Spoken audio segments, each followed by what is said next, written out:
ஒரு சிறிய கிராமத்தில் பெல்லா என்ற பூனை இருந்தது. அது மிகவும் நன்னாகவும் சுறுசுறுப்பாகவும் இருந்தது. பெல்லாவுக்கு ஒரு சிறந்த நண்பன் இருந்தான், ரூபி என்ற ஒரு கிளி.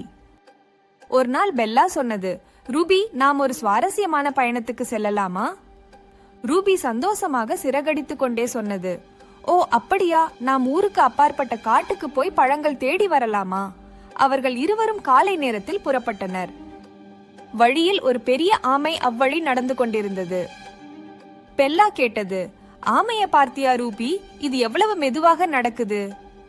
ஆமை மெதுவாக சிரித்தது, மெதுவாகவே போனாலும் நானும் அடைவேன் என் இலக்கை. இது பிள்ளைகளுக்கு ஒரு பாடம். வேகம் மட்டுமல்ல, பொறுமையும் முக்கியம். பின் அவர்கள் காட்டுக்குள் சென்றார்கள். அங்கு பழங்கள் நிறைய இருந்தன. மாம்பழம், பப்பாளி, சாப்பாட்டுக்கு தேவையான மூலிகைகள். திடீரென்று பெல்லா ஒரு குழிக்குள் விழுந்தது. ரூபி பயந்து விட்டது. ஆனால் அது தன்னம்பிக்கையுடன் ஒரு கட்டையை கொண்டு வந்து குழிக்குள் போட்டது. பெல்லா அதில் ஏறி மீண்டும் மேலே வந்தது. பெல்லா சொன்னது, நீ மிகவும் புத்திசாலி நண்பா, நன்றி. ரூபி சிரித்தது, நண்பர்கள் என்றால் இப்படித்தான் இருக்கணும். அவர்கள் பழங்களை எடுத்துக்கொண்டு மீண்டும் ஊருக்கு திரும்பினார்கள்.